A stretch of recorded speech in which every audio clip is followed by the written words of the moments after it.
Thank you very much. First of all, I would like to thank Elets for having a session on ethical AI and data privacy, especially when recently our parliament has passed this act on data privacy. So, talking about this subject, it takes me back to 9 years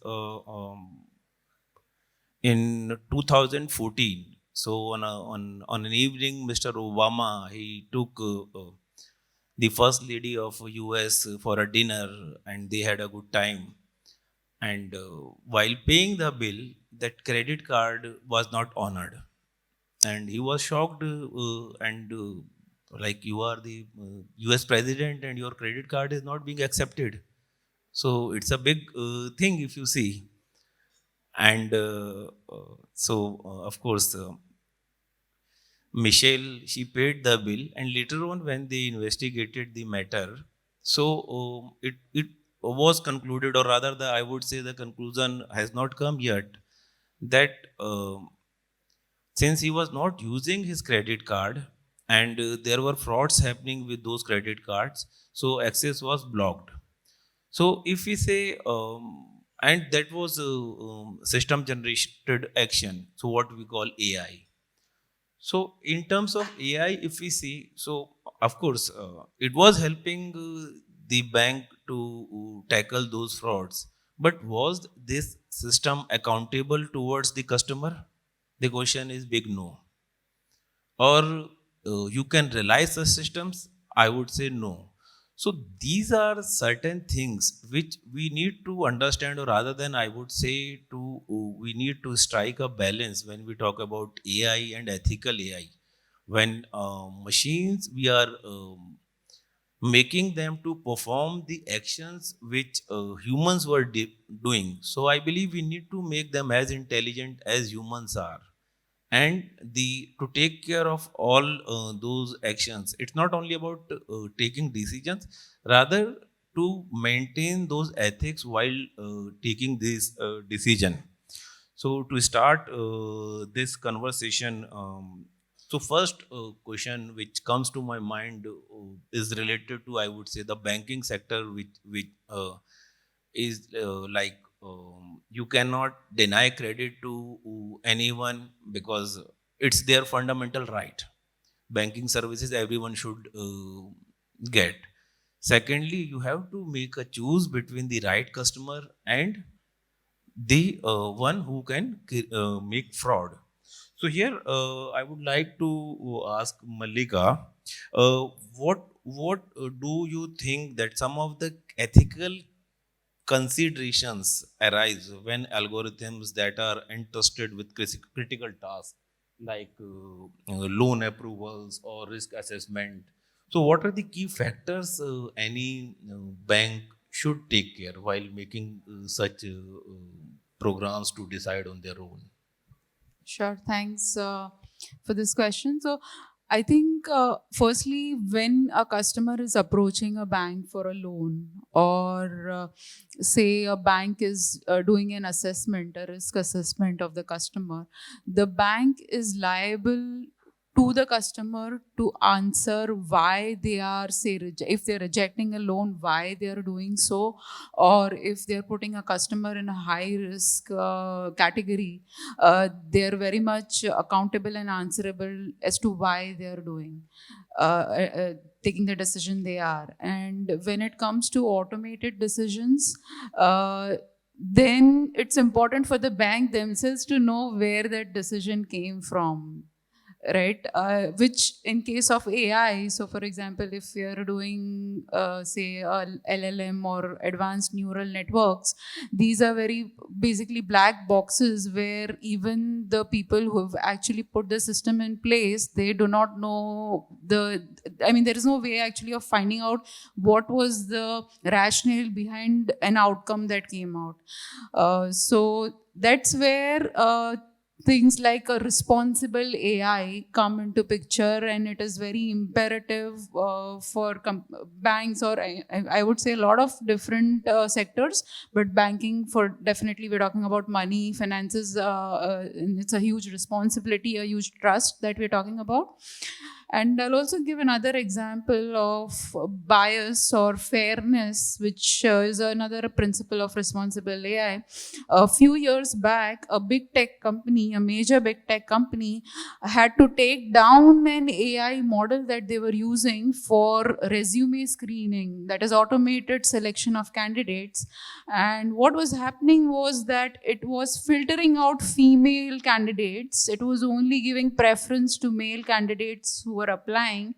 And what actually, when they dig deeper into it, what happened was that the training data that was used for training the model, that had very less female representation, because of the past history that females in the technology sector, females were less as compared to what they are now. So which is a huge discrimination, and definitely any responsible company or any company which wants to ensure that the customers stick to it will not want to do such a discrimination. So that's where the importance comes in. I'll talk about now a bit about what responsible AI is. So there are a few core principles for when we talk of responsible AI. One of them being fairness. So like I said, shouldn't be any bias in gender or be it demography. So for example, again, in the context of a bank, so if a customer from small town visits and wants a loan, they should not be denied just because they're from a small town versus a city. So that's fairness. The other principle is explainability or interpretability, wherein, again, like I said, if I'm rejecting a loan to a customer, I should be able to answer or give the reason why I'm doing so. So my decision should be answerable and accountable.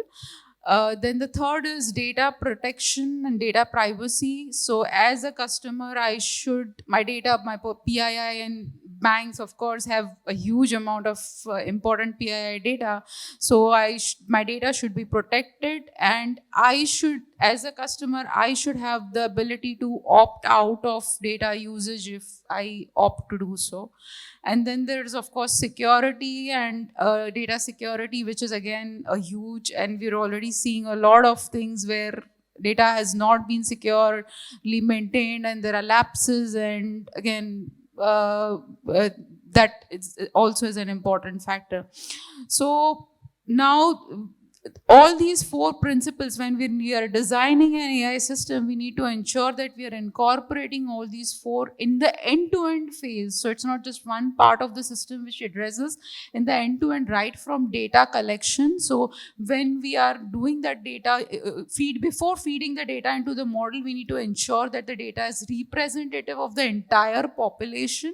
So like in the case of the gender, it should be both genders, or let's say we should have data from all the geographies, not just a particular demography, as an example. So taking representative data, then detecting bias, right? So before you feed the data to the model, there are AI techniques where you can detect if there is a bias in the data. So do a detection of the data, and then if you do find there is bias, then there are treatments that you can do, again AI based interventions that you can do to actually treat that data, and then feed it into the AI model, and which would then ensure that you are having a proper system in place.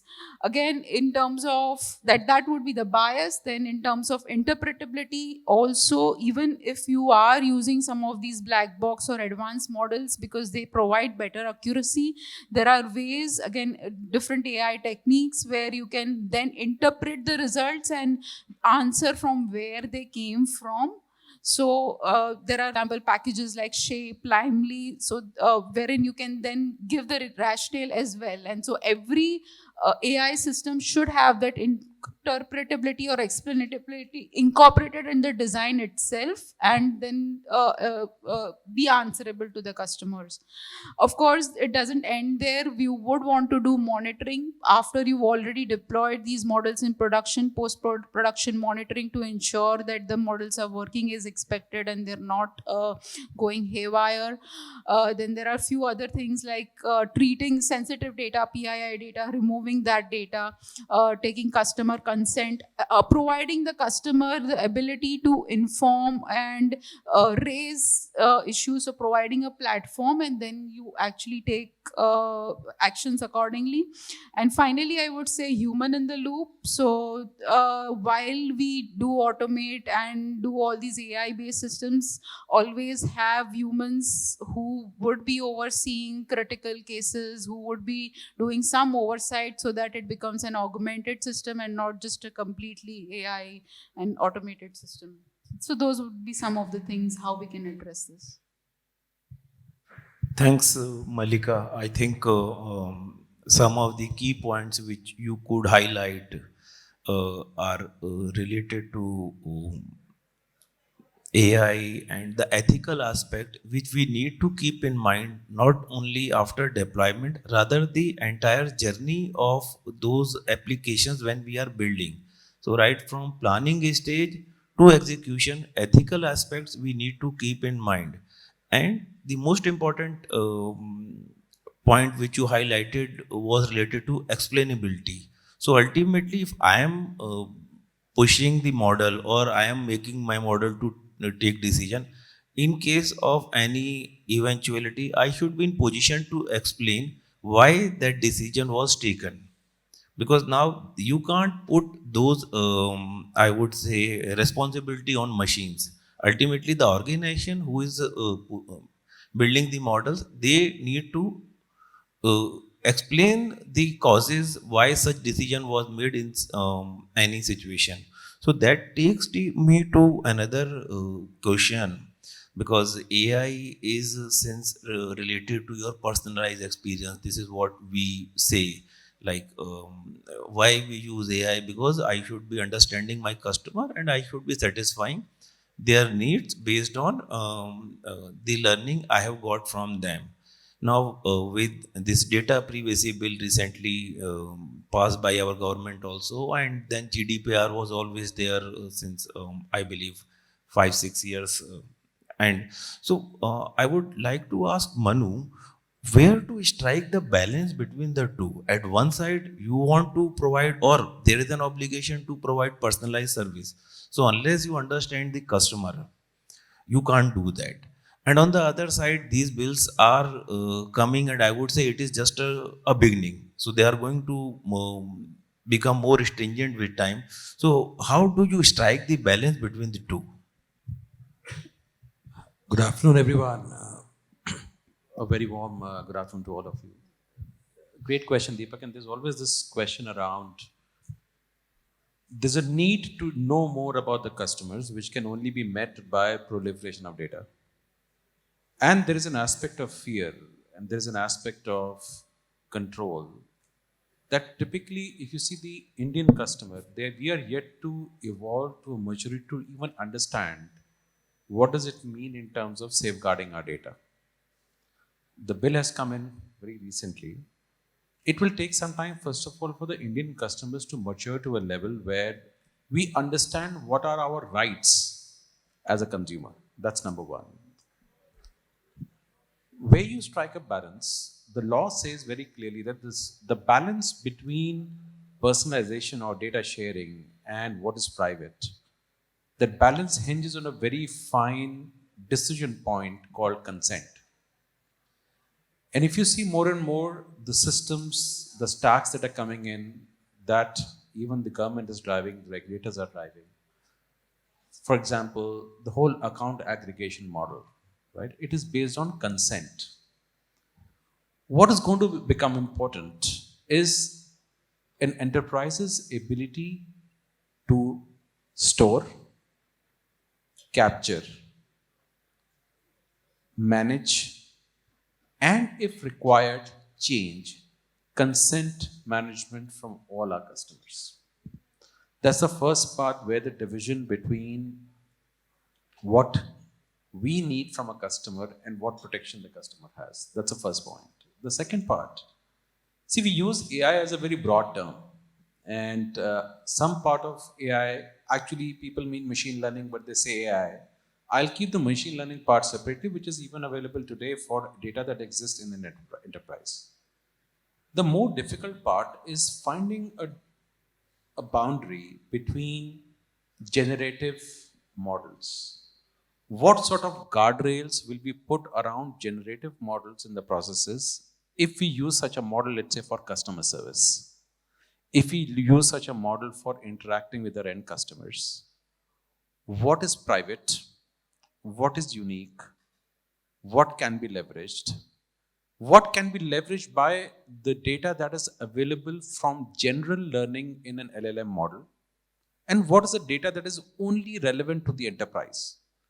And I think today, Deepak, there are big issues around defining how do you make sure which data you use for which problem sets.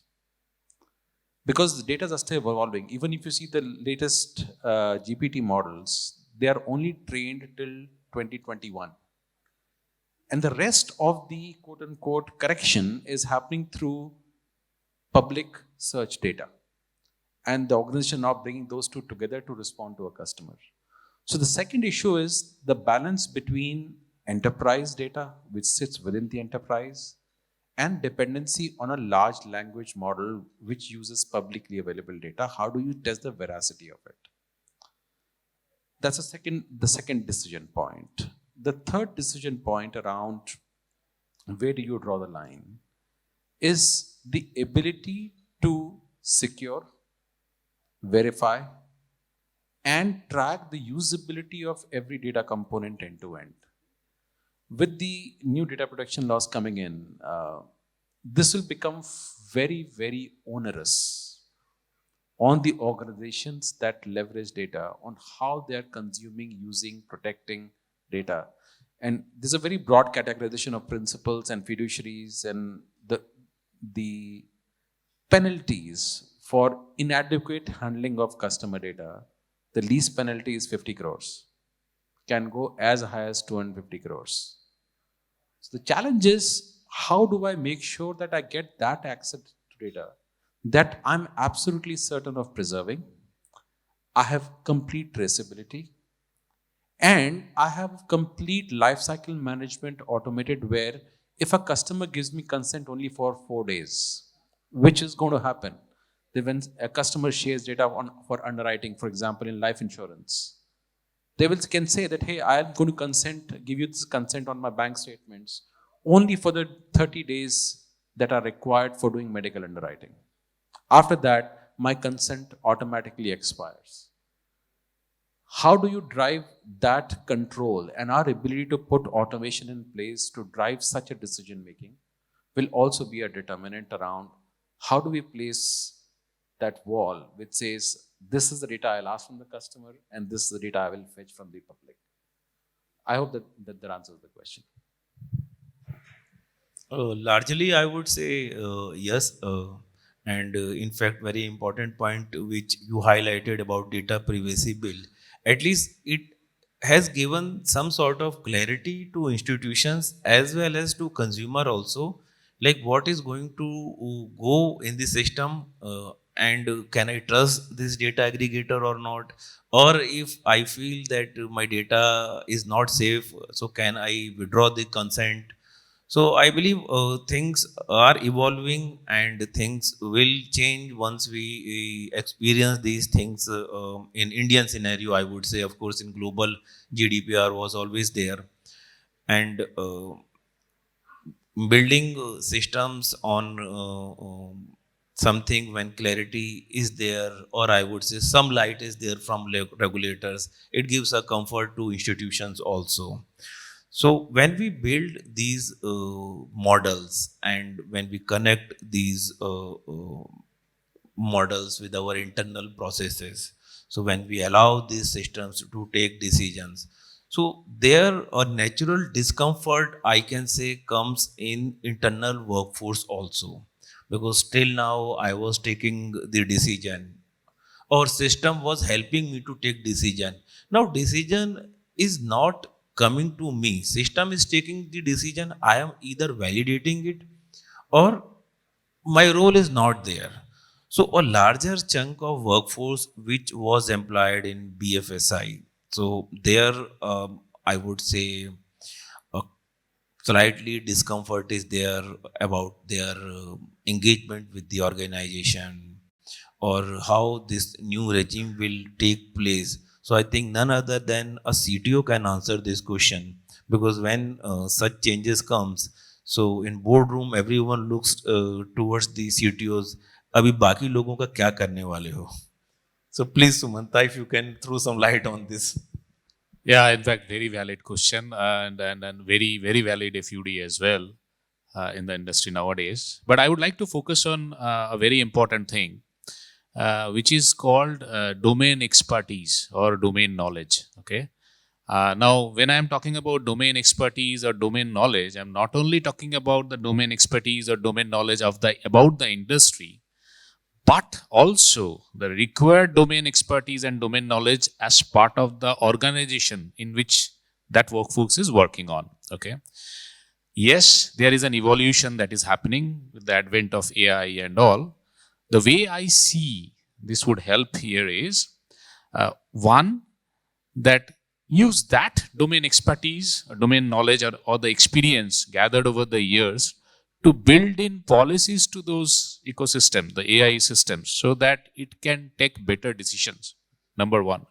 Number two is, while AI can do a lot of straight through decisions, it will still be a human in the loop when there are critical, exceptional decision making in place. Okay.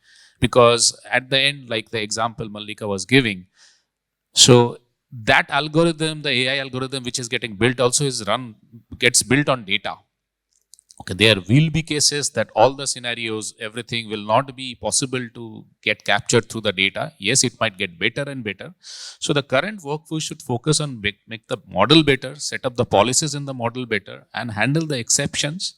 And that way train themselves. So basically, they would be the workforce who would be the insight giver, looking at the outcome which the model is producing and giving better insight so that how the model can do better. And in conjunction to that, the related learning, related understanding. I'm not saying that you have to learn the internal nitty-gritties of how the artificial intelligence model runs and all. What are the infrastructure required? What are the algorithms run? I'm talking about, okay, they can still remain and focus on the outcome, make the outcome better, focus on the policies, make the policies better, and handle the exceptions.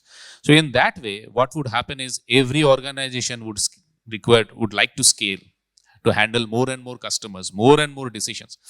Within the same set of people, they can help organization to take decision even more wider customer base and can help the organization to scale.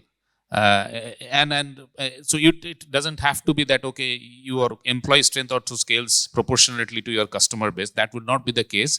And it will be more focused towards knowledge rather than operations, So that way I can see things changing, things evolving.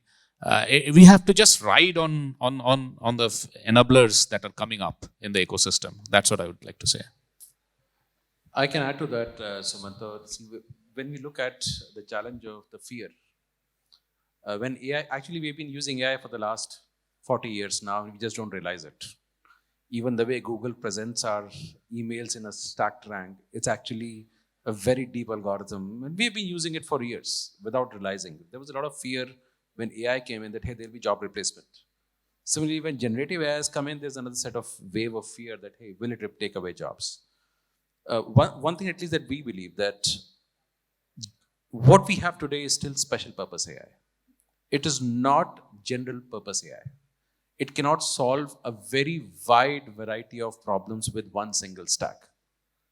And hence, there is a part of empathy and trust, especially in industries like BFSI, where a lot of interaction and a lot of business is done purely through trust, through instruments. we believe that AI is still a very long distance to go as far as building empathy and trust with customers is concerned. At least in the near future, as an insurance leader, I can say that it'll be some distance before we can replace an advisor, before we can completely replace a customer service. Because when you're doing contracts that are 10 years, 15 years, 20 years down the line, and the purchase is only based on trust, Indian customers will still need a human being to empathize with. And hence, there will always be an amalgamation, a hybrid, not an either or, as far as human effort versus intelligent generative AI effort is concerned. It will always be complementary, at least in the near future. In fact, it reminds me the days of 2005 when I was in SBI and we were doing CBS migration. So there was a discomfort in branch offices. What will we do when everything will come through system? All those reports and all which they used to generate weekly and all. So they were going to migrate to the CBS system. But I would say from their banking system in last almost 20 years have taken a big leap, and CBS implementation or adoption has rather increased the job in banking sector rather than shrinking the employment opportunities. So connecting to this now, as both of you have mentioned about the manpower and data privacy. So when we say the policy makers, so especially I'm referring for this question to Hardik, since he's working in a sector which is giving credit to underprivileged section, which I would say the rules are still not formed yet, and there is a balance which they need to maintain. Since when there is no clarity, you need to maintain a big balance. You never know which step may fall which side. So, do you think that if regulators or policy makers, if they collaborate with the BFSI sector to create a framework for ethical AI or adoption of these models, so will it help BFSI sector as a sector to grow? Plus, policymakers also to ease their job. Like if they bring someone and which the sector says we can't do this. So, what are your thoughts around all these? I would say actions. Sure, sure. So, before I answer this specific question, I want to ask audience and the organizers also, right? What is the most valuable thing one can give to the world?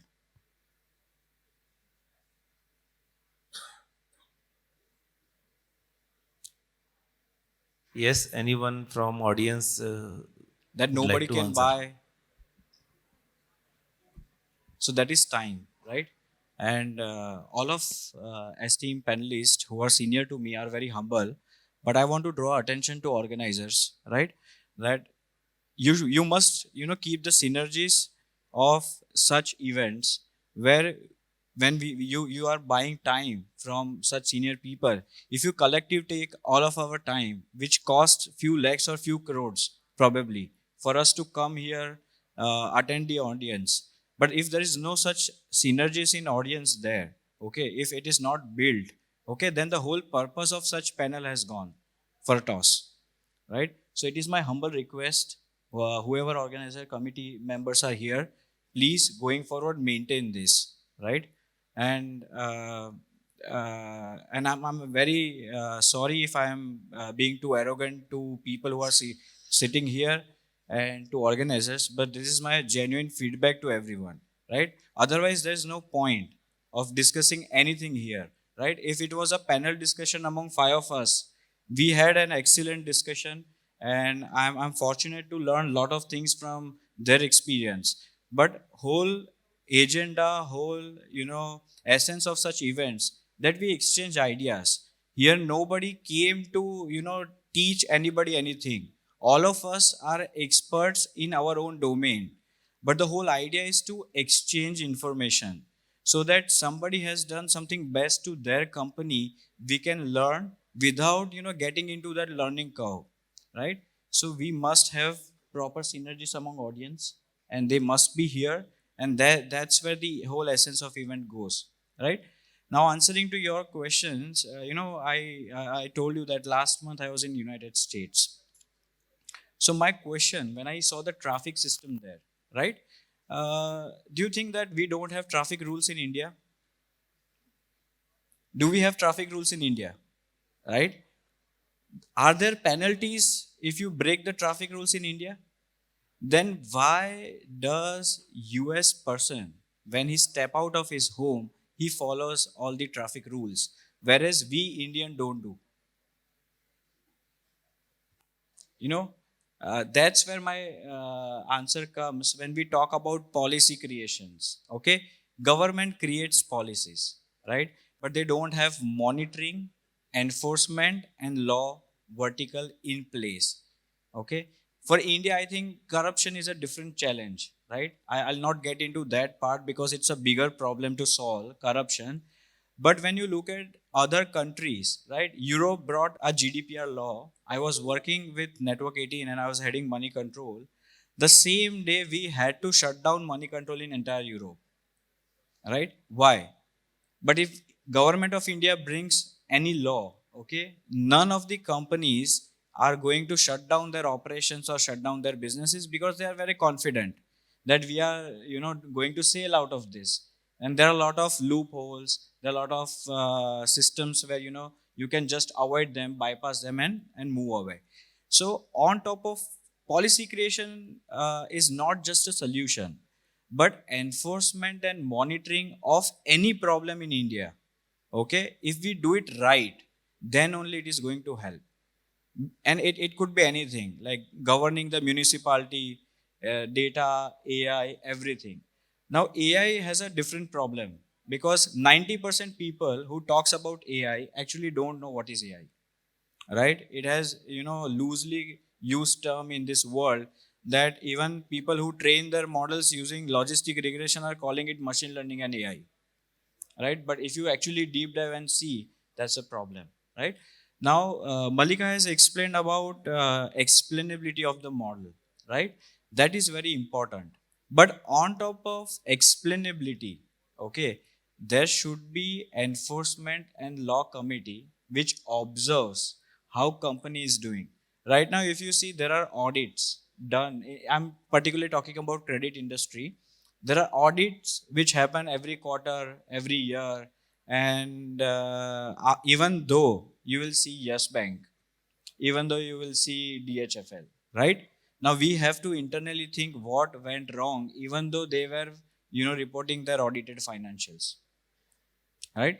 Because there were no penalties, heavy penalties that has been brought in the picture in new GDPR law, as Manu was explaining, that there is a penalty of 50 crore to 250 crore which will be enforced if somebody is breaching.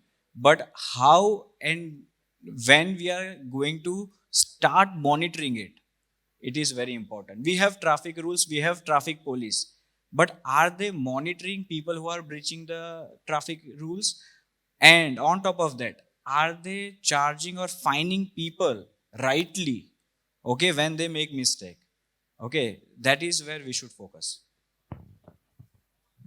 Thanks, Hardik, for being candid on various topics which we touched.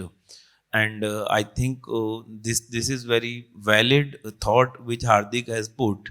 Unless there are the stringent penalties or implementation in place, so whatever rule you make are not going to work with the right intent. So, may I invite some questions from audience? Yeah, I am Ajit Kumar from Federal Bank, Kerala. So I would like to make an observation what Hardik was trying to tell. See, in fact, I should tell, Kerala had started what is called AI cameras in all the roads. So it was introduced almost about 2 months back, I think 1.5 months back. And the initial statistics show that, say, after that was say deployed and in operation, the actual number of accidents have come down in those roads. So now there is a demand even from, say, some of the, I'm not very sure, industry bodies asking for lesser premium on insurance on those roads. So that is the type of change that is happening. So while, say, I agree that maybe to some extent there are challenges in implementing and monitoring the various provisions in the law, other side, yes, it is, though it is slow, especially with these digital technologies, it is becoming common.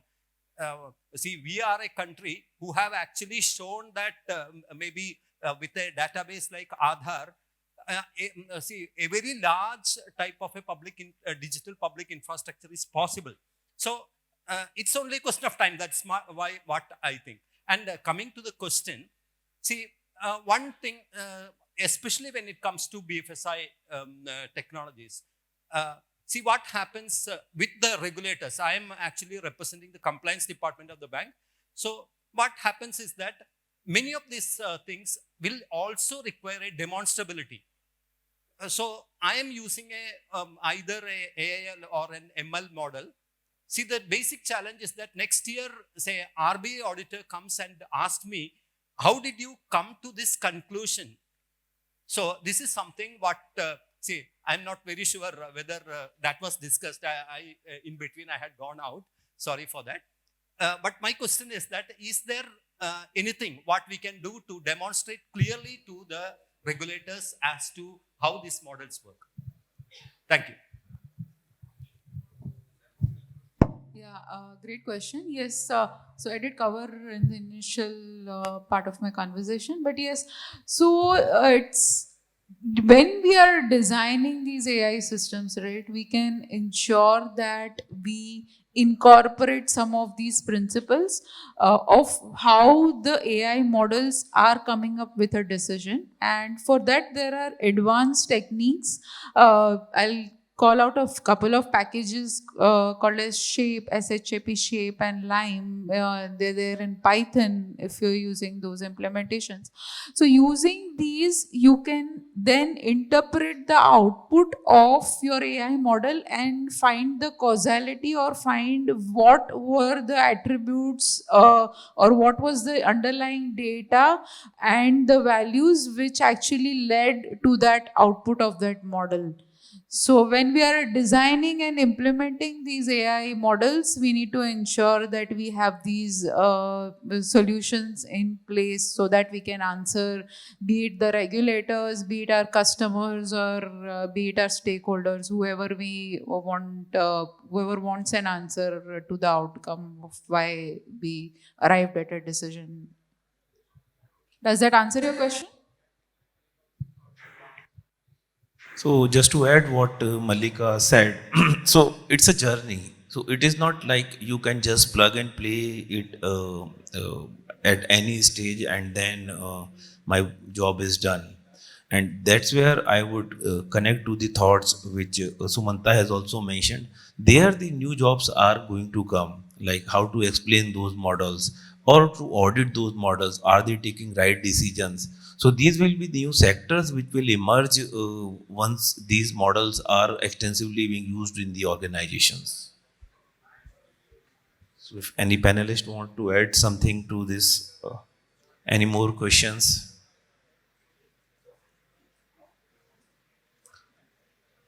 So our time is also up. Just to summarize what we discussed today, so right from Mallika to Manu, Sumanta, and Hardik.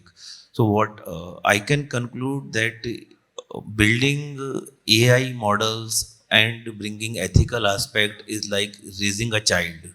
So while we do not stop our child doing anything, but at the same time we gave them clear do's and don'ts, that this you can do, this you cannot do. So if we keep these aspects in our mind while building these models, I believe achieving ethical aspect of AI will not be a big challenge for everyone. Thank you, my panelists and audience, for giving us time and listening out. Thank you very much.